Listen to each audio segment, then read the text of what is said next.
Dans la ville animée d'Agalo, tout le monde connaissait Madame Fola, cette couturière à la réputation presque surnaturelle.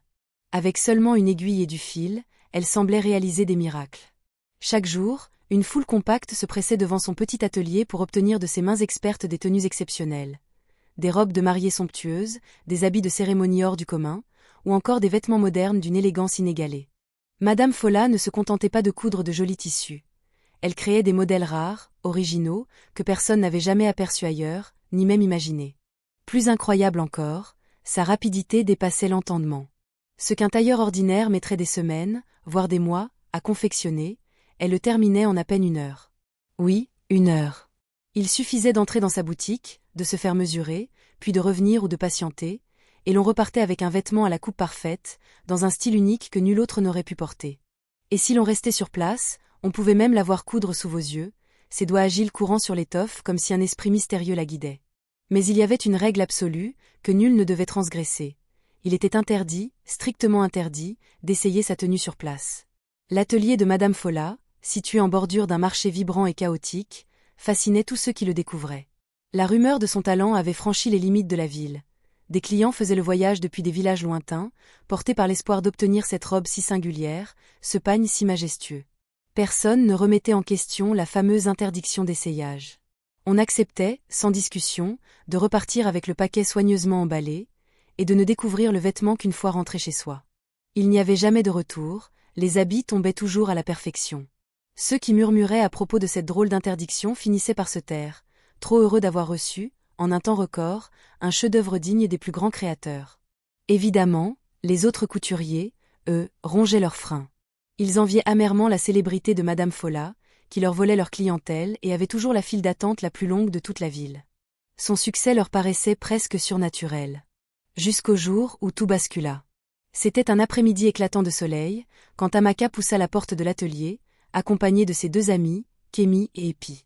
Amaka venait récupérer la robe qu'elle avait commandée pour le mariage de sa cousine. Elle avait vanté les mérites de Madame Fola à ses amies, si bien que celle-ci était curieuse de voir si toutes ces histoires étaient vraies. Une couturière capable de réaliser une pièce parfaite en 1 heure? Cela leur semblait relever de la légende. Dès qu'elles franchirent le seuil, elles furent saisies d'admiration. Partout, des robes chatoyaient comme de la soie incrustée de pierres précieuses, des boubous aux motifs étourdissants, des créations traditionnelles réinventées avec une audace moderne. Les mannequins semblaient porter des œuvres d'art vivantes. Kémy, fascinée, effleura du bout des doigts une broderie délicate, la voix tremblante. « Je n'ai jamais vu ça de ma vie. Amaka, tu avais raison. Attends de l'avoir travaillé, tu n'en reviendras pas, répondit Amaka, fière. Madame Fola, à ce moment-là, prenait les mesures d'une jeune fille. Elle leva la tête en entendant le carillon de la porte, et leur adressa un sourire chaleureux. Son visage ridé respirait la bienveillance, mais ses yeux, vifs comme des flammes, semblaient toujours surveiller qu'on ne transgresse pas sa règle sacrée. Amaka s'avança vers elle avec un grand sourire. « Madame Fola, je suis venue chercher ma robe, j'ai tellement hâte. » La vieille couturière hocha la tête, s'éclipsa dans l'arrière-boutique et revint presque aussitôt, tenant un sac de soie magnifiquement noué. « La voilà, ma chérie. N'oublie pas, pas d'essayage ici. Bien sûr, je la porterai chez moi, promit Amaka, obéissante. » Kémy, de son côté, était déjà tentée. Elle voulait absolument commander une tenue pour le mariage de sa propre sœur. Madame Fola sortit alors son maître ruban, prête à la mesurer, pendant que la conversation battait son plein. C'est à ce moment que la curiosité d'Epi se réveilla. Tandis qu'Amaka et Kémy discutaient avec Madame Fola, Epi s'approcha discrètement d'un coin de la boutique où trônait une robe verte, ornée de perles scintillantes, posée sur un mannequin. Son cœur battait plus vite. Cette robe la fascinait, et elle avait l'intuition qu'elle lui irait à la perfection. Et pourquoi ne pas l'essayer? Pensa-t-elle. Après tout, quelle importance. Près d'elle, une cliente chuchota, les yeux ronds. Tu ne vas pas oser? Tu connais la règle. Oh, ce n'est qu'une robe. Répondit Epi, haussant les épaules. Je l'essaie vite fait, personne ne s'en apercevra. Sans réfléchir davantage, elle se glissa entre 2 mannequins, là où Madame Fola ne pouvait pas la voir, et passa la robe verte par-dessus sa propre tenue. Mais dès que l'étoffe effleura sa peau, un frisson glacial la parcourut, comme si une force invisible avait pénétré la pièce. L'air se fit plus lourd, presque irrespirable, et Epi sentit la panique monter en elle. Au même instant, Madame Fola, qui finissait de mesurer Kémy, ressentit une douleur fulgurante dans ses mains. Ses doigts, 6 sur 2, se mirent à trembler violemment, son maître ruban tomba au sol, et tout sembla se figer. Une terreur indicible lui déchira le ventre, quelqu'un avait enfreint la règle. Elle se retourna lentement, le regard fou, balayant la boutique jusqu'à apercevoir Épi, qui, pétrifiée, portait la robe interdite. « Non !» hurla Madame Folla, d'une voix brisée, transformée par la panique et la rage. Elle se précipita vers Épi, repoussant clients et amis sans la moindre douceur. Ses mains tremblaient tant qu'elle peinait à attraper le tissu. « Qu'as-tu fait » cria-t-elle, arrachant la robe d'Épi avec des gestes désespérés. « Tu m'as détruite. Tu as tout ruiné. Sors. Dehors. » Elle chassa brutalement les 3 jeunes filles, le visage tordu de souffrance, la voix brisée, résonnant dans toute la boutique comme un glas. Amaka et Kémi, abasourdies, n'osaient plus bouger. Jamais elles n'avaient vu la couturière, d'ordinaire si douce, sombrer dans une telle fureur. Les clientes, elles aussi, furent prises de frissons, un silence de mort tomba sur la pièce. Madame Folla, en larmes, répéta « Partez. Partez toutes. » Les 3 amies sortirent dans la rue, hébétées, sans comprendre l'ampleur de ce qui venait de se produire.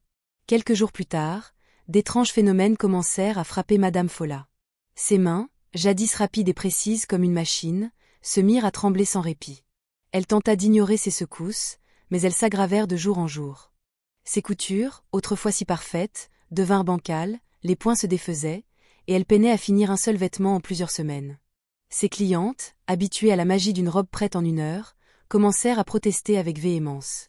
La nouvelle se propagea comme un incendie. « Tu sais ce qui est arrivé à Madame Folla ? On dit qu'elle est maudite. Ses mains sont gonflées comme des ballons, son atelier est vide. En quelques semaines, la queue devant sa porte disparut. Ses doigts, enflés, couverts de plaies et de boursouflures noires, la faisaient souffrir au-delà de toute mesure. Chaque fois qu'elle les regardait, elle se souvenait de la faute. La règle avait été violée. Des vers finirent par sortir de ses plaies, la peau se putréfia, l'odeur devint insoutenable. Madame Folla était rongée par une douleur sans fin, et personne ne pouvait la soulager. Elle avait jadis pactisé avec un esprit mystérieux, des années plus tôt, alors qu'elle n'était qu'une jeune couturière pleine d'espoir.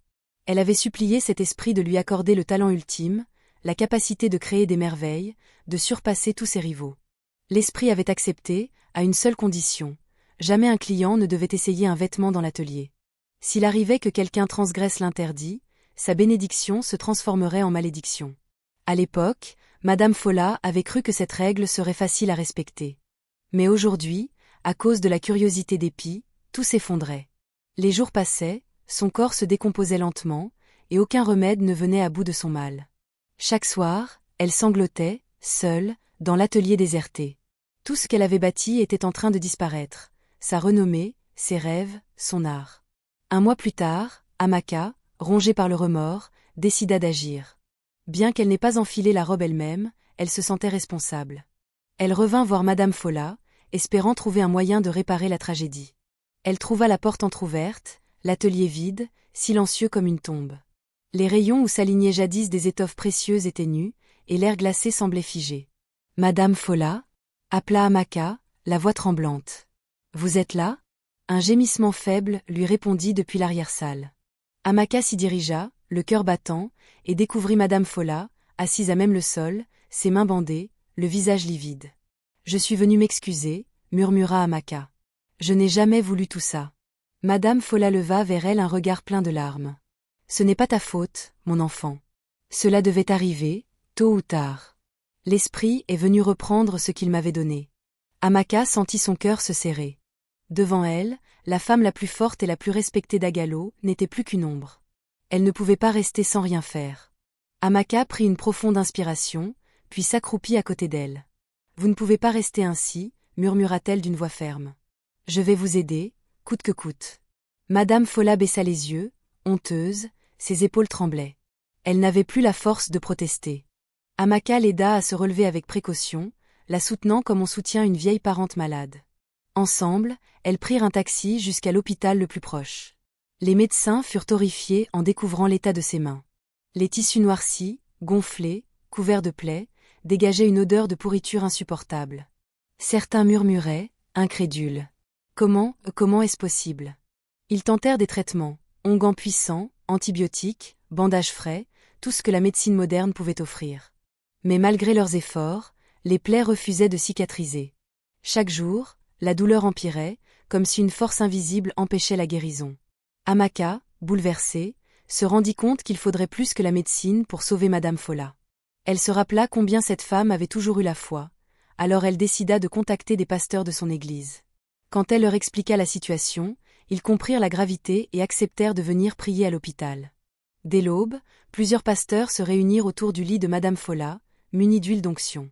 Ils prièrent avec ferveur, implorant la délivrance, brisant toute chaîne spirituelle, demandant à Dieu de lever la malédiction. Amaka restait assise près de Madame Fola, lui tenant la main malgré l'odeur et la vision des plaies, elle refusait de l'abandonner. Jour après jour, les pasteurs revinrent, priant dans chaque recoin de l'hôpital, bénissant la chambre, chassant les ténèbres qui semblaient avoir élu domicile dans le corps de la couturière.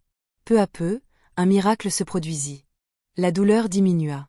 Les plaies commencèrent, timidement, à se refermer. Les gonflements se réduisirent, la peau reprit lentement une couleur plus saine. Après des semaines de prières et de soins, Madame Fola put enfin bouger ses doigts, puis refermer sa main sans hurler de douleur. Les médecins, stupéfaits, parlèrent de guérison inexpliquée. Madame Fola, elle, savait, la malédiction avait été levée. Quand elle put se lever, encore faible mais soulagée, Amaka lui souffla doucement. Il est temps de recommencer. Il faut réouvrir ton atelier. Madame Fola baissa la tête, hésitante. Je ne sais pas, ma fille. Après tout ce qui s'est passé, qui voudra encore de moi? Amaka lui prit la main. On peut changer les règles. Je serai là. Les gens comprendront, tu verras. Touchée par son courage, Madame Fola accepta. Elles retournèrent ensemble à l'atelier, autrefois plein de vie, aujourd'hui réduit au silence et à la poussière. Amaka ne voulait pas que cette histoire s'arrête ainsi. Elle contacta Kémy et Epi, leur expliquant son plan, elles allaient relancer la boutique, effacer la mauvaise réputation, rassurer la clientèle. Les trois amies se mirent au travail, nettoyant les lieux, réparant ce qui devait l'être, repeignant les murs pour donner une impression de renouveau. Cette fois, Amaka devint la gérante officielle, et Madame Fola l'assista discrètement, comme une partenaire de l'ombre. Elles changèrent les règles. Désormais, chacun avait le droit d'essayer ses vêtements sur place. Elles firent circuler la nouvelle, affirmant que tout danger était écarté, que Madame Fola n'était qu'une couturière revenue de loin. Les premiers jours furent difficiles. Les gens hésitaient à franchir la porte, méfiants, certains chuchotant encore des rumeurs de sorcellerie.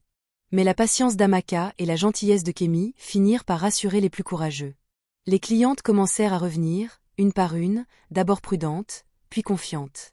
Elles découvraient avec soulagement que Madame Fola, malgré tout ce qu'elle avait traversé, avait gardé intact son talent hors pair.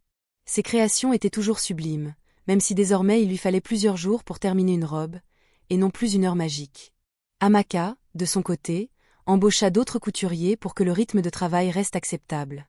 Petit à petit, l'atelier retrouva son animation d'autrefois. L'ambiance y était plus sereine, plus ouverte, sans la peur d'enfreindre un interdit mystérieux. Madame Fola, même si elle restait en retrait, avait retrouvé un peu de joie. Elle savait qu'elle avait frôlé l'enfer, mais la solidarité d'Amaka l'avait sauvée. Au fil des semaines, la boutique prospéra à nouveau. La confiance revint. Et avec elle, la renommée de Madame Fola, restaurée, bien qu'elle ait décidé de ne plus jamais travailler seule ni conclure de pactes douteux.